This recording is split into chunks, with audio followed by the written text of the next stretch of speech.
It's Matt. It's Wednesday. It's 3 p.m. That's usually a Restaurant Expert Roundup. We'll be back.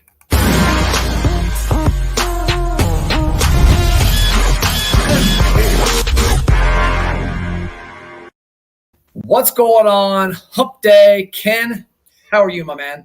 Matt, doing great. Thanks so much for having me. So you're welcome. So we've got Ken McGarrie. You wrote this book, The Surprise Restaurant Manager. But first, tell us a little bit about you, about the motivation behind the book, and then we're going to dig into a couple of these bookmarks I've got. Great.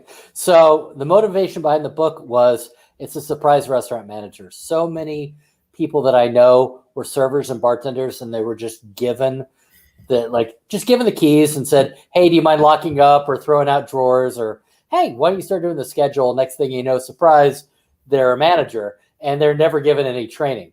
Yeah. So I encountered this often. And I found myself having the same conversations over and over with managers. So I decided to write them all down. I love it. So what's your background? So my background came up like most all of us did, working at a famed pizza place where you had to wear a mouse outfit and dance around at children's parties when you weren't doing dishes. Chuck E. Cheese. And you know what? I don't name restaurants, but yeah, Chuck E. Cheese. Although I have been called out the fact that I believe it was probably showbiz when I started.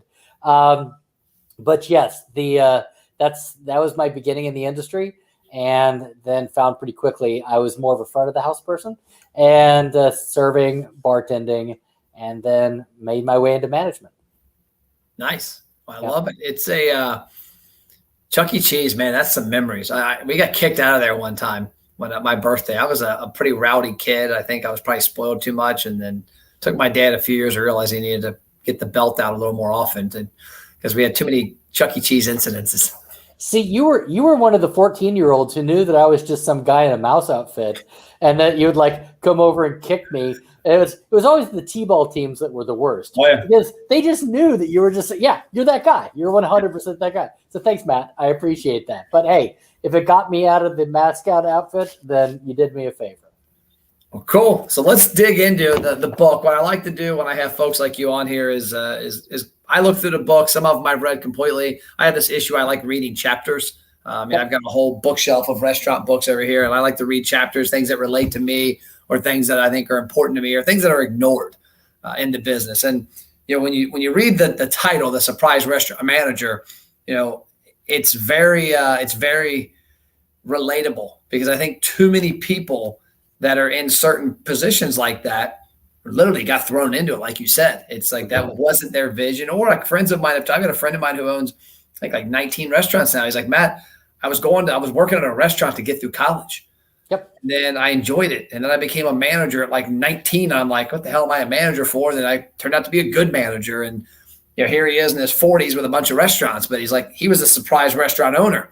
So maybe that's the next book. I was going to say that'll be part 2, surprise restaurant ownership. So okay.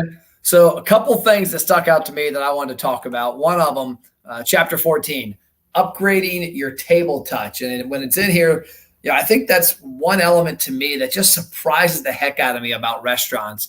And maybe it's because the training's not there, and a lot of people that are supposed to be doing the table touches don't really comprehend the depth of value. But I eat out, literally, me and my wife and my family. We don't cook at home very often, maybe once or twice a week. So I eat out lunch and dinner 6 to 7 days a week. I couldn't tell you the last time a manager walked up and said, hey, what's going on? You got the chicken wings.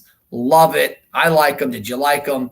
It's just there's not one, table touches, and two, when they are, they're not very good. Talk about upgrading your table touch.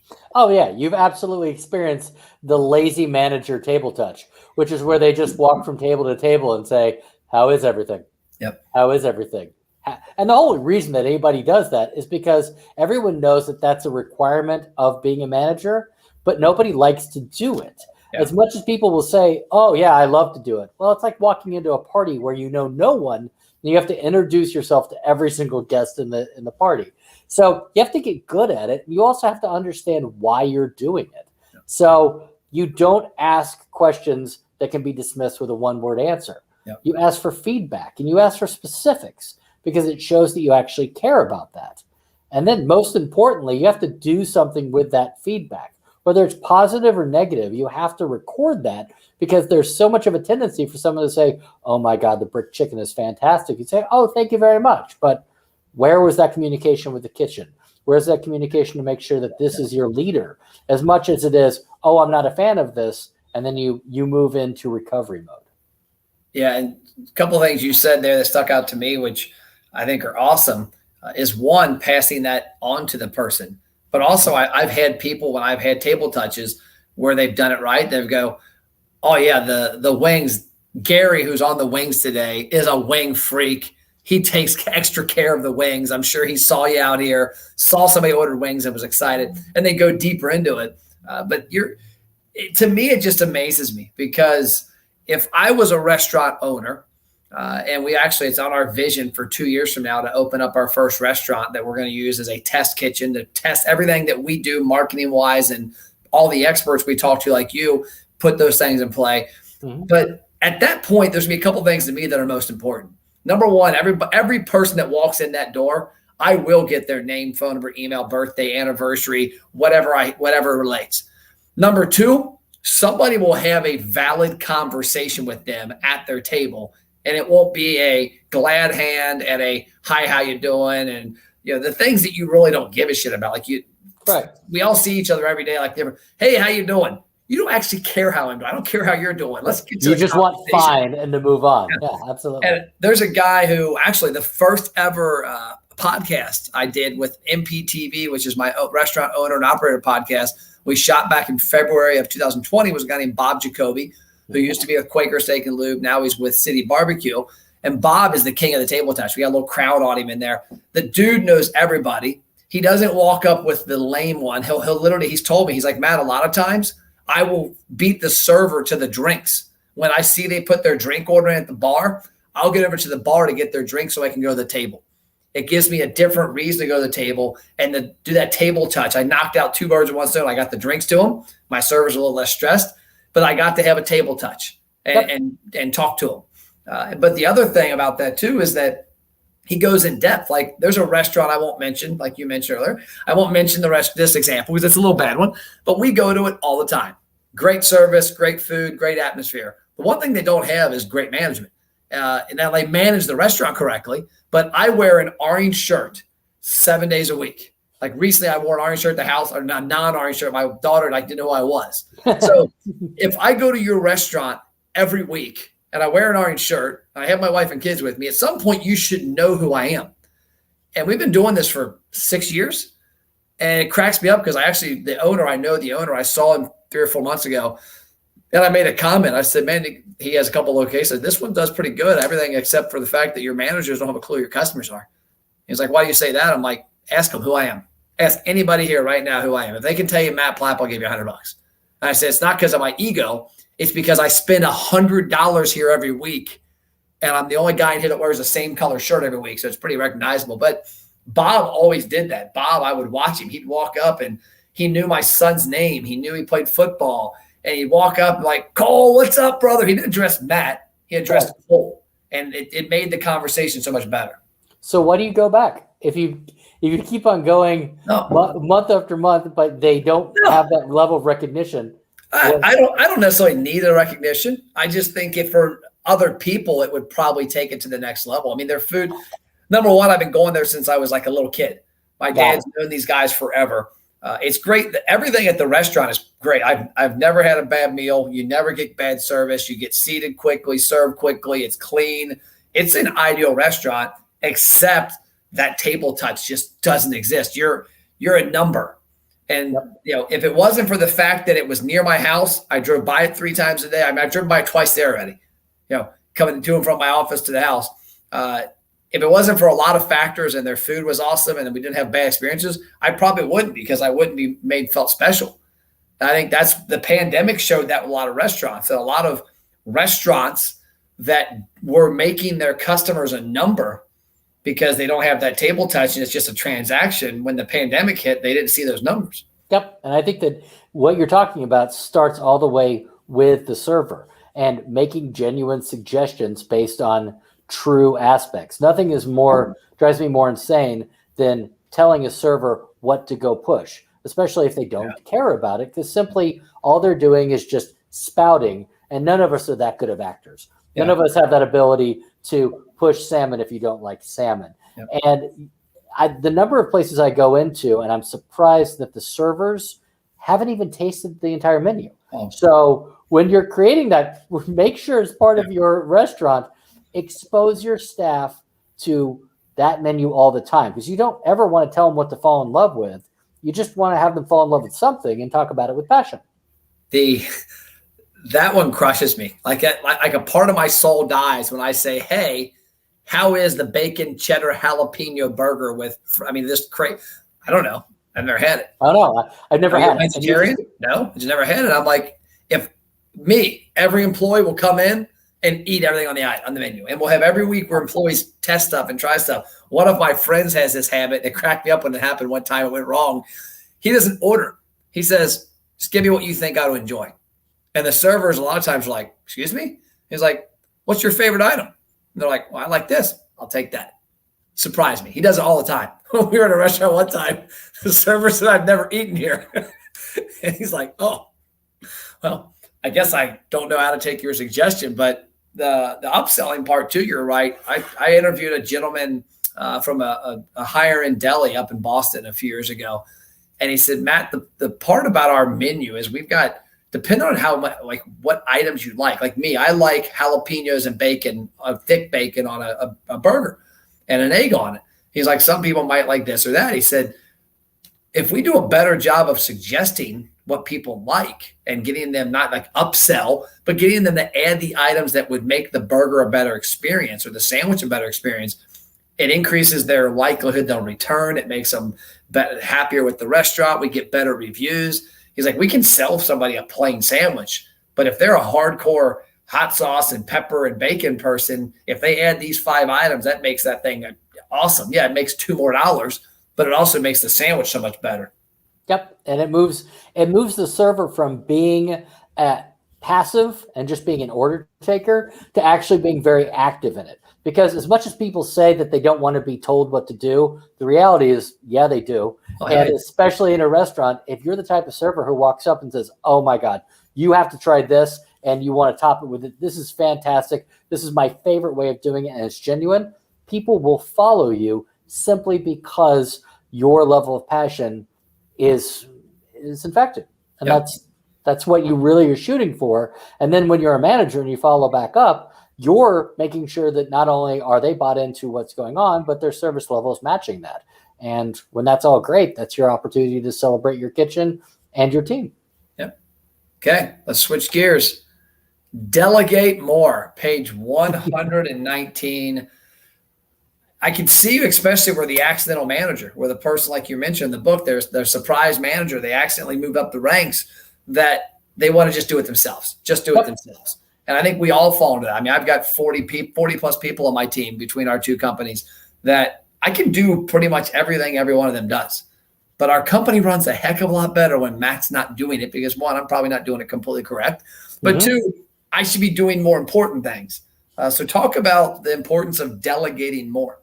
You're exactly right. The tendency for especially young managers to just jump in, and if they see that the bar's going down, they feel that they want to jump behind the bar and start making drinks.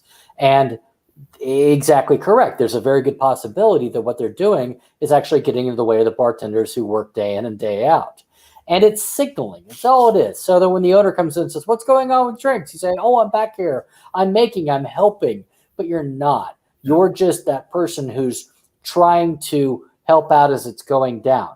Your better opportunity is to figure out why. Because if one area of your restaurant is going down, there's a good possibility that they all are. Your host desk, your busser station, everything. So if you are going to help, make sure that you're helping in a way that is helping to pre-bus or helping to deliver drinks or helping to seat guests to where you're able to see the entire space and not get locked into one area. Because from a delegating standpoint, if this is happening once, it's happening way too often. So you need to figure out how to get other people to fix the issue by delegating. And that level of leadership is appreciated. It's much better than trying to just muscle in and think that you can take tables better than your servers who can do it far better than you. Yeah. And one thing I've learned as a professional, I'm 45 now. I've been in management since I was 25, and I shouldn't have been in management from 25 to 35. I was a complete moron, but I was. And one thing I've learned is when it comes to delegating that I do now is I'm not mad when somebody does it wrong when I delegate it to them. I want them to figure it out. Like, you know what? Here's how we do it. Here's how we showed you to do it. You might have put your own spin on it and it went wrong. I'm not going to be there jumping on them like, I told you. That's why it's in the manual. I'm like, hey, what did you think of what happened? Oh, I didn't like this, this, and this. Okay, I got you. What would you change? I'd change this. That's a cool idea. I let them kind of repair that because I think a lot of times there is that inclination because a lot of the people that are the surprise manager, didn't get the proper training from their operator, the owner. Franchises. I've got people I know that own 15 franchise locations and they visit the locations once every 2 or 3 months. And there's a lot of surprise managers, especially during the pandemic, and they're getting no leadership. And so when you go to delegate, you got to make sure that when you do delegate, it's going to get messed up occasionally. Just let that person figure it out and be their cheerleader. Well, and that's the whole aspect is delegation without follow-up is worthless. Because if you go over and you ask Todd, your server, to go, help bus table 23, and then in 5 minutes it's not done, whose fault is that? It's yours. It's not Todd's because you didn't follow back up. So the whole point behind delegation is, hey, could you help me out to do this? And then you walk away. And then when you come back, when it's done, you circle back to that person and say, hey, thank you so much for taking care of that. So you've couched both sides of that with can you please do this for me? Thank you so much. And then you've acknowledged 5 minutes later that it was done. You can mentally tick it off your head that it's taken care of, but you're also reinforcing that there's a positive response. And when it isn't done, then that's your ability to realize that delegation didn't land and to follow back up with Todd and say, hey, you know what? Let me know when you get a minute. I really need you to be on that table and to stay on top of that. And as you're doing that, you're training your teams to understand the expectation more, but not doing it in a way that's ham-fisted or coming across as standing back with your arms crossed. Love it. Love it. So last topic, and then I want to talk about you a little. And this is actually ironical on the same page, but this is one that to me is near and dear. Reduce stress daily. I think the restaurant industry can be one of the unhealthiest if you don't put it in check. I mean, think about it. Like, what are some of the problems in our life that make us go downhill? Stress and weight. What equates to that? Smoking, alcohol, soda, bad food too often. And when you look at the restaurant world, I've got friends of mine like, man, it's a trap. Like, you're in here, you're trying to not drink Mountain Dew, and you walk by the Mountain Dew machine, you feel tired, so you drink some Mountain Dew, and then you drink it. Next thing you know, you've had 40 gallons of it in a week. But there's all these little things there that I think add up to it. But I like this section because I'm a proponent. I've got on my calendar, my phone will go off at 4:30 today to tell me to finish my 5-minute plan for tomorrow, and then at 4:45 to leave and go to the gym. When I go to the gym, I leave my phone in my car. I go in there for about an hour and a half. I'll go in there, do some mobility. I know you mentioned yoga in the book. I'll do some stretching, some things, and hang out with people because, it's a stressful atmosphere when you got that high tension atmosphere like a restaurant with kitchens and things coming and going. You have to pick those times. I mean, the first thing you should never do is you should never work from home, ever. And I know so many people who work all day and then they go home and do schedules. Well, that just means that you're never off. Yep. And you need to be able to schedule admin times during your shift so that you can step off the floor, making sure that it's covered, obviously, but to do all those schedules and those invoicing and all the things that you need to have happen. But most importantly, exactly as you say that you're doing, have things that are yours, that are non-negotiables, that you say, listen, at Thursday at 5, this is what I do, and there's no way around that. And whether that's family time, exercise, religious, whatever it is that you find yourself that you want to be tied to that gives you some sort of balance and clarity, great. And don't waver on that, because that's where it gets, the minute that you say, oh, it's okay, I can skip this time with my family to cover this one thing, you'll never get it back.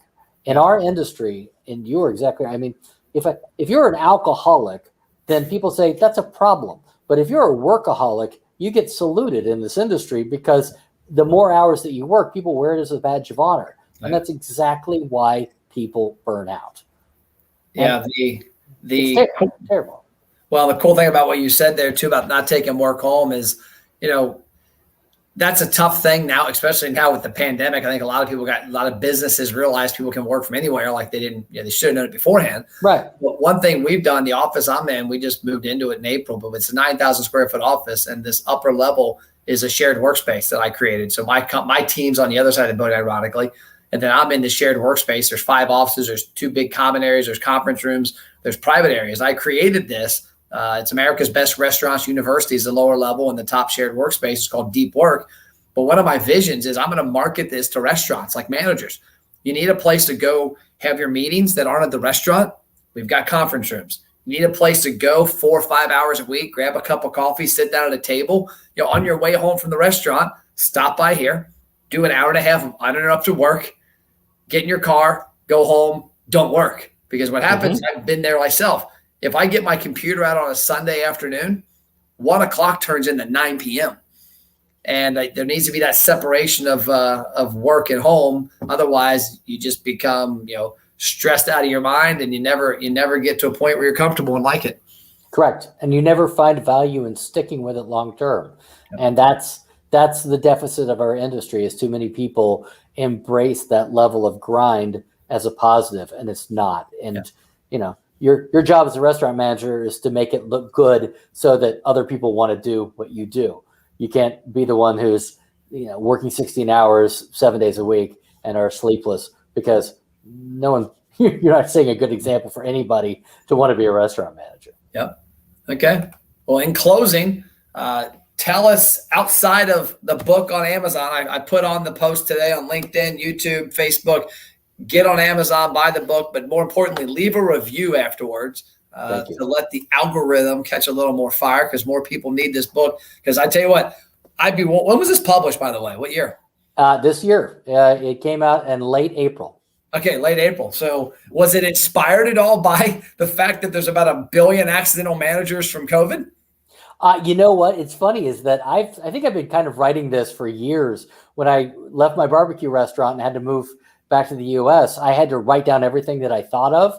And so I wrote like 60 pages, and some of it even lives through there, but it ends up being quite timely with a lot of people that find themselves in this spot, which is one of the reasons that on Amazon, I've set the ebook, the Kindle version, at 99 cents. Yeah. And I simply do that because it's more important to me to get the information out. Everyone's trying to help out in their own ways. It's not a profit center for me to sell it at 99 cents. I do that simply because I do, I guess, arrogantly think that it's important information, and everything from how to find staff, how to support them, how to terminate staff. It's surprising how many people don't know how to do that. To how do you deal with balance? How do you deal with ownership that has a lot of ego, and how do you balance those strong personalities? These are all things that I think will help people that were never given those tools. They were just given the keys. Well, it was in my head, though. I meant to ask you when the book was published, because I'm thinking, man, this is so timely, because if there's any 12-month period in the past 30 years that has had more accidental managers, more surprise managers, it's 100% this time right now. So how can people help you out, do business with you, support you? I know we've got KorgenHospitality.com. You can definitely reach out at KorgenHospitality.com to get to me. That's my consulting company. You'll see that I'm connected with celebrity chef Fabio Viviani from Top Chef. He wrote the foreword, and I do a lot of work with him nationwide and have clients throughout the U.S. as well. So if you're interested in talking to me, you just need to literally a springboard, ideas. I'm always around, because right now the best thing I can do is be helpful. That's what I hope to contribute as we're all kind of reopening and getting ourselves back to norm. Cool. Well, we appreciate your time, Matt. Thank you so much. I really do appreciate you. You're welcome. That's all we got. Go get the book. Go check out his website. We'll see you next episode.